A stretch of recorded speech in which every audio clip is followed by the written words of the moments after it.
So the first award is going for the Lifetime Achievement. And it's going to none other than Mr. Gary Guittard. Yay.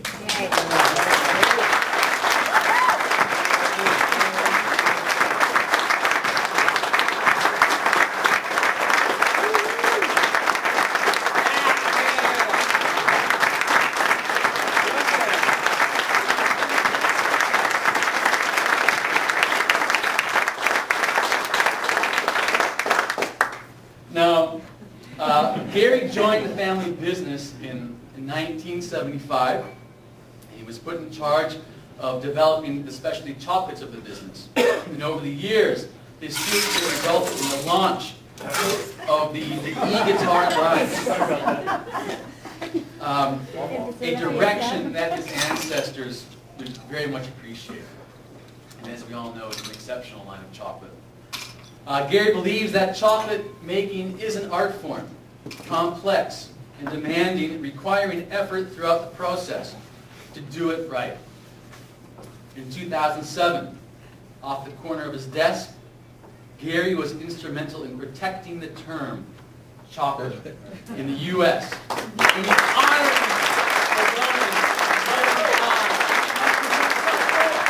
So, G-Man, come on up, brother.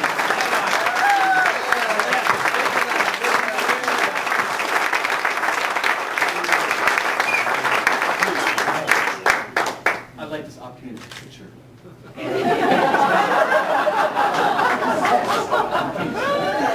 That's beautiful. Awesome. Steve? Sure. Wow, I don't know if I have an opportunity to say anything with all this great group of people here. I have to say, in my, and I've been in the business 30 plus years, I don't think I've ever been in a room, maybe, you know, at the World Pastry Championships or something like that, where there's, you know, tons and tons of people there. But as far as U.S. artisanal chocolate candy makers, I don't think I've ever seen as many together in one place as there are here today. And hopefully that is just the beginning of a group effort, because I always think the you know, the whole is greater than the sum of the parts. But I just know for myself that I appreciate everything with the road that long circuitous road that I've taken to get where I am. It's been a great honor, you know, to have this happen, from, you know, working in the mailroom of an advertising agency to our family always had the rule that I'm not going to remember everything, so I have to take out my notes. And I thought I was going to be way underdressed tonight, and then Frederick was the one directing everybody down the hallway, and I felt perfectly comfortable. But no, the facts are, as a rule that our family had, was that nobody could come into the company without having worked outside the company. So we all had to work outside the company for, you know, 5, 7, 10 years, you know, before we could come in the company. We all grew up working in the company. In fact, a few blocks from here on Main Street is where our factory was that I used to work at as a little kid. And it was a brick building, 2 stories, and I used to go down there, and it was always kind of scary and dark, but it always had that great smell of chocolate. But I worked from the, having moved from the mailroom and through a food broker, and then I came into the company. But today, you know, we're really in the midst of a great food revolution, and I think that this group is the seed of the confectionery side of that. I mean, you have John Scharfenberger here, who was you know, as mad as I was at him and Robert doing what they did. I was just pissed. And they did something unbelievable.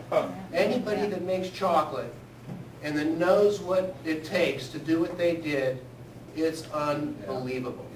And in a lot of ways, it was kind of one of the beginning things of that food revolution. And they spurred me on. They gave me new energy to realize that, hey, you know, the chocolate has a lot of different sides to it.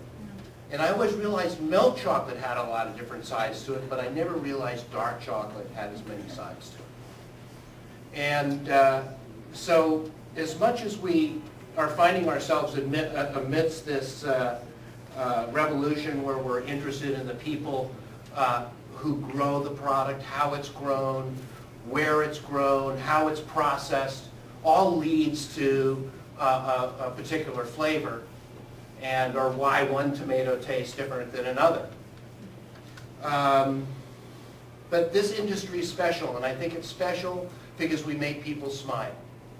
We make products that bring a smile to people's face. And there's not many products that I think that can do that. And I think success for everybody lies in experimentation, collaboration, and really protecting the integrity of your product.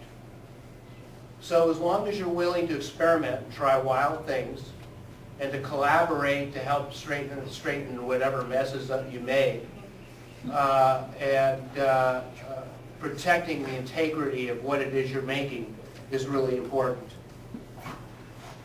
And I find that a lot of times, you know, in making something new and different, and if we have biases, and I know myself, I have biases, but you know, bias is really an enemy of creativity and making something new and different.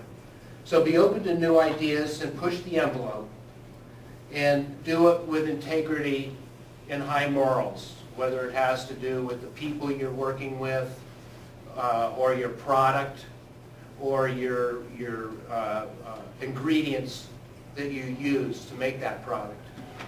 Use high integrity and high morals, you know, when you do that.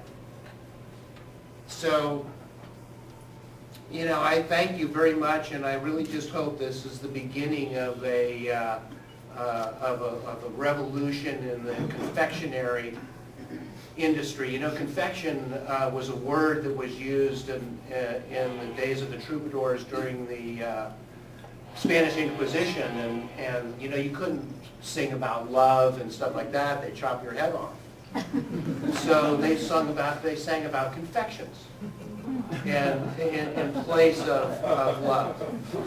So yeah, it is a great industry, and I really do appreciate you know, the honor that you've given me, and I know that there's many of you guys out there that can meet the challenge and really change the industry and the world really as a whole, in one small little way, but as a whole group.